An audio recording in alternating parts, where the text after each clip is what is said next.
Out of all the games that are releasing this year that I'm most excited for, one game took the top of that list, and that is Metaphor ReFantazio.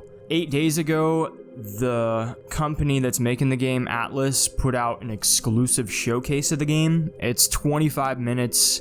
They have the director just kind of going to detail about the game, about the characters, the setting, how like different mechanics are going to work in the game. And since we're talking about an Atlus game, we might as well go ahead and talk about Persona, because when I first saw this game, that's kind of all I like wrote it off as, is just medieval Persona with just like tons of fantasy elements, which is still a great idea. I'm already sold.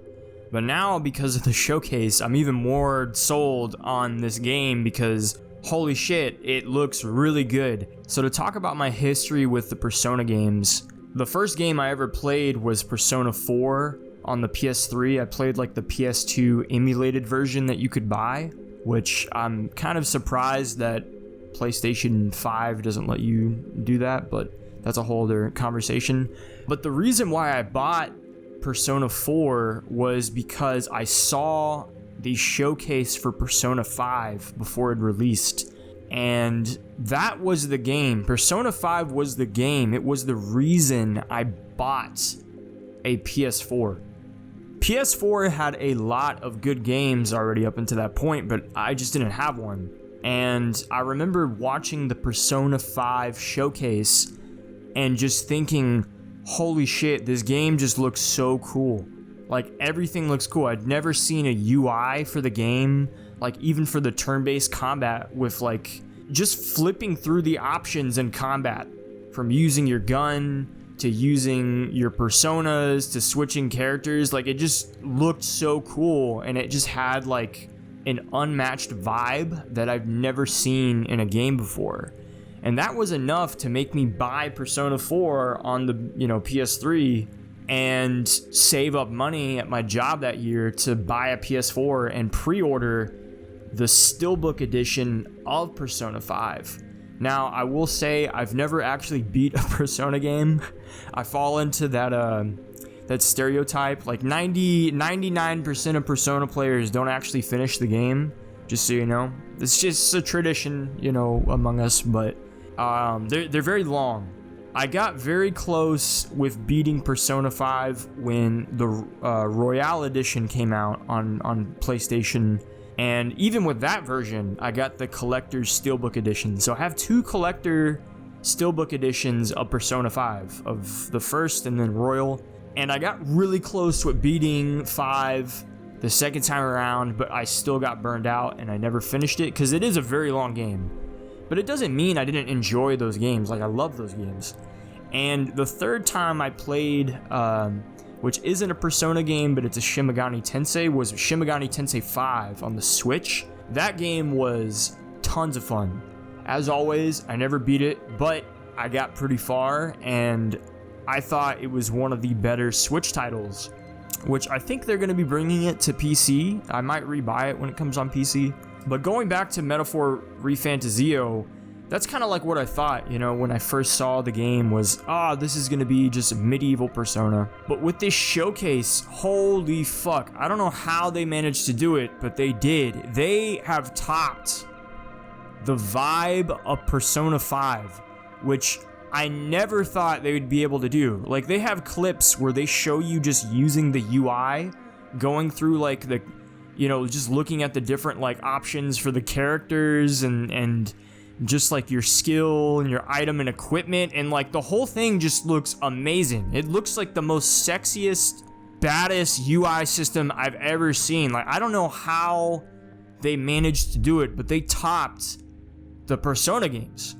Like, they've managed to do it with this title. And the cool thing about Metaphor is it's a completely new game. It isn't a Persona game. It's gonna play like Persona, obviously, from the showcase, which is a given, but it's a completely new story, a new setting.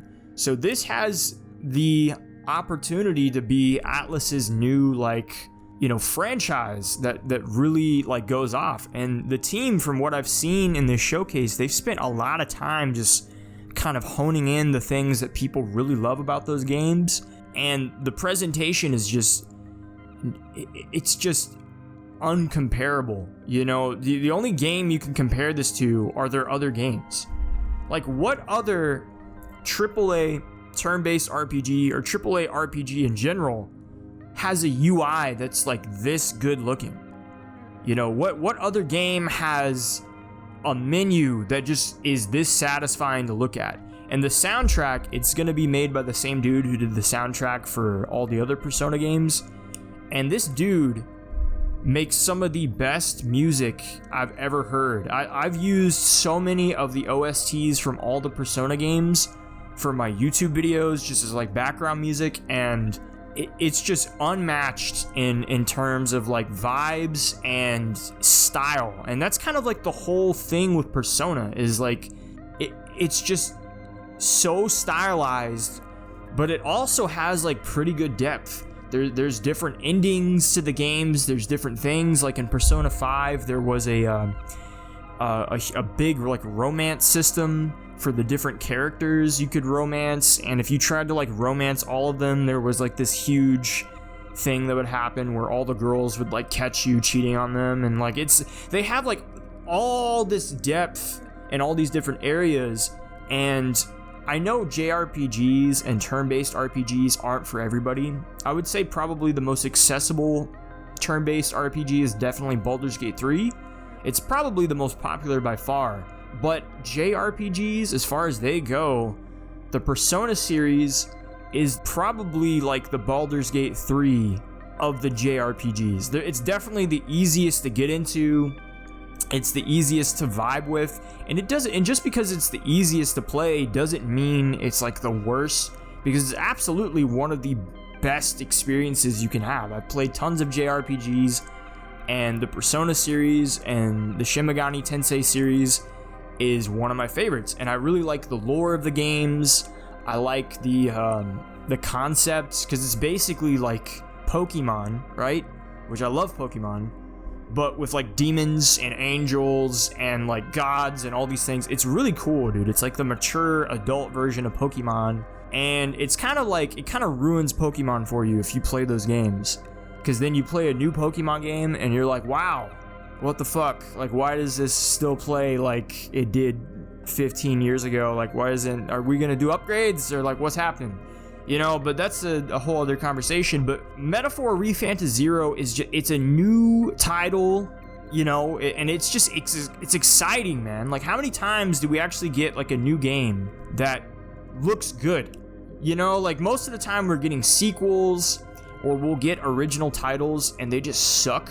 You know, like they're just unimaginative, and they might have like one or two things going for it, but ultimately at the end of the day, they just miss the mark on so many levels, and it's just boring. You know, that's like what we usually get as consumers and as video game players, you know, as gamers. That's what we're getting. And you do get that a lot with JRPGs. A lot of JRPGs are basically the same. This looks just like the Persona games, so even this isn't completely 100% original, but it's the fact that people really like those games for a reason. They're fun, they're imaginative, they have style, they have vibe, they have sauce, they have substance and style at the same time. It's really interesting how they balance it, and they just do so many things better than so many other games, and they're just fun to play. So the fact that this is similar to Persona and it's from the same creators, like, that's a good thing. It's like when you play Dark Souls and then you go to Bloodborne or Elden Ring. Are you pissed off at the fact that they play almost identically, besides a few different mechanics from here and there? No, you like it because it's like, oh shit, I'm getting another Souls game. It's the same thing. This would be like if we got a new Bloodborne. That's what ReFantazio is, man. It's basically like that. It's like, this is the types of games they do really well when they make. They haven't made a bad game. Even from what I've heard, their DS titles are still good. This is what people who play these games want, and this is a new version of that, you know? This is like the Elden Ring for us, you know? So it's exciting that we're getting something like this. We're getting something that's actually going to be good, because this is one of those studios where I actually will pre-order the game. There's only a few studios that I'll do that for. One is From Software, I pre-ordered Elden Ring proudly. And then I think the other one was Bethesda, because I did pre-order Starfield, but I don't think I'm gonna be doing that again.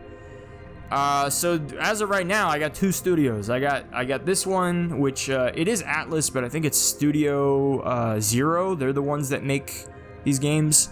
So it's Studio Zero from Atlus and From Software. Those are the 2 games where there's really no doubt or question in my mind at all if I should pre-order. If it's a game that I'm like, I would be interested in playing that, I'm going to pre-order it. And I don't have to worry about the games being broken. Like, I remember when Persona 5 came out, I got the physical copy, and it's like, I didn't have any issues with bugs or the games not running or having all this fucked up shit.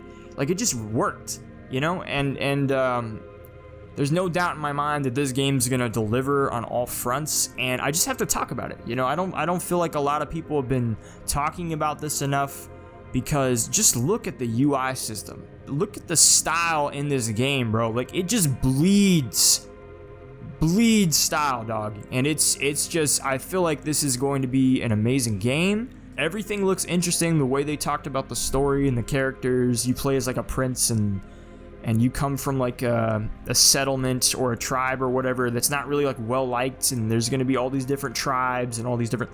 I think that's really cool. And the way they're going to approach the story is really interesting. But yeah, man, I just had to talk about this because I know, like, maybe some of you who are watching this might be interested in this. Maybe it's not your cup of tea, but this could be the game that gets you into it. You know, a lot of people don't like turn-based RPGs, but they played Baldur's Gate last year, and now they love them. This could be that entry for you for JRPGs. And to be quite honest, the game that really did get me to appreciate and love JRPGs was the Persona series. So I'm really excited. I think the fans of this game are just hyped as fuck on all levels at this point, and it's just going to be going up and up from here on out. I actually do think this game is going to blow up before it releases on social media. I really do feel like this game, because Shin Megami Tensei 5 came out, you know, a few years ago, and that is a really good game. I love that game. But it only came out on the Switch. This is a game that's going to come out on like everything. This is going to be the Xbox title that they're going to be pushing. This is going to be on Steam. So I think it's definitely a lot more accessible to people. And I really do think it's going to blow up closer to its release, which it comes out in October. I think October 11th. Or is it November 10th? I forget how they do their dates. But yeah, no, it's one of those. It's one of those dates. But either way, it's this year. And I definitely feel like this is going to be a game a lot of creators play, and I think it's going to get its moment in the spotlight. And I think this might even have a shot at, you know, getting Game of the Year. It's really possible, because what other games are coming out this year that are actually like really like bringing it?